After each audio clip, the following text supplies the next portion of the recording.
All right, let's dive right into this explainer. Today we're unpacking a case study that is just mind-bending. We're looking at a deeply metaphysical and honestly kind of terrifying physical cost to the creative process. This is a journey that completely shatters that comfortable little barrier we usually put between the creator and the creation. So just imagine this for a second. You look in the mirror and you realize that a totally fictional character, someone you literally just invented in your head, has permanently altered your actual physical anatomy. Crazy, right?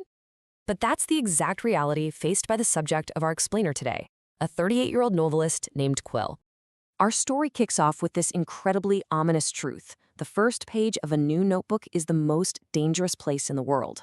We see Quill sitting down at this heavy oak desk. A desk he bought specifically because it felt serious, permanent. He fills up his dad's old fountain pen with ink, flips open to a crisp, blank, cream-colored page, and writes his very first sentence about a guy making coffee. Now, at this point, Quill thinks the danger of the blank page is just that standard psychological writer's block, right? He has absolutely no idea how literal that danger is about to become. Which brings us to Section 1, the dangerous blank page. Almost immediately, Quill stumbles into this impossible phenomenon. We're talking about a terrifying reciprocity. Just 3 days into drafting, he decides, hey, my unnamed protagonist has eyes the color of September lake water blue. Normal writer stuff. But a few hours later, Quill is making dinner, happens to catch his reflection in the dark glass of his kitchen window, and just stops dead. His eyes, which have been brown his entire life, like river silt brown, are now undeniably, permanently blue. Not just any blue either. They're the specific northern gray blue he had literally just written into existence. The novel is doing to him exactly what he's doing to it. Let's break this down in Section 2, Mechanics of the Change. Confronted with something this impossible, Quill does what any of us would try to do. He reaches for structure. He desperately maps out 3 terrifying rules for his new reality. Finding 1, the changes are precise. They track the text perfectly, not just metaphorically. Finding 2, the changes never, ever revert. Once the novel writes it into him, it's there for good. And finding 3, there's this kind of bureaucratic lag of about 2 to 4 hours between the second his pen hits the paper and the moment his actual flesh translates the text. Armed with these rules, Quill just keeps writing, and he starts accumulating this rapid-fire list of traits. He writes that his character was a pianist, and bam, suddenly Quill is sitting at his own upright piano, effortlessly flowing through a complex Bach prelude. He writes about a minor character's healed right collarbone and his own shoulder aches and rounds out. But it's not just physical stuff. The traits escalate from these miraculous skills to intense, deep psychological shifts. We're talking profound bravery born from a totally fictional memory of pulling a child from a burning car, and eventually a highly dangerous, devastating capacity for real cruelty. This leads Quill to a truly devastating realization. This is what authorship costs. You cannot write cruelty from the outside. The novel isn't just handing him random party tricks, it's forcing him to genuinely understand his characters by literally becoming them. To write a cruel character accurately, Quill himself actually has to be granted the functional capacity to be cruel.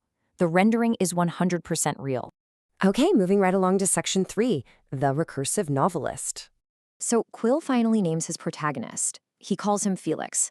But here's where we hit a massive reality-breaking problem folded right into the narrative. Felix is also a writer.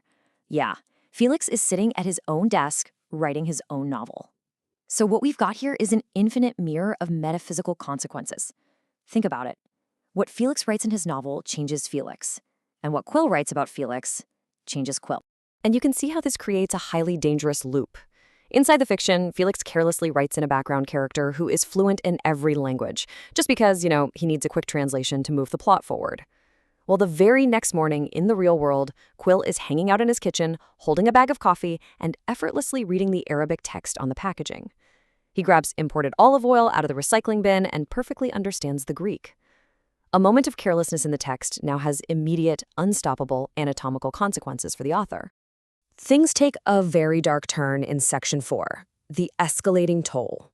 Felix, inside his story, decides to write about a character dying of cancer.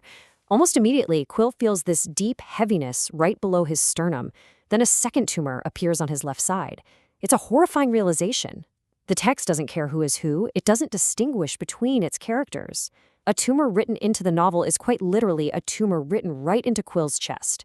One chapter equals 1 centimeter of growth. And the tension here reaches an absolute boiling point. Remember that 2 to 4 hour lag time we talked about earlier? Well, it starts shrinking, fast.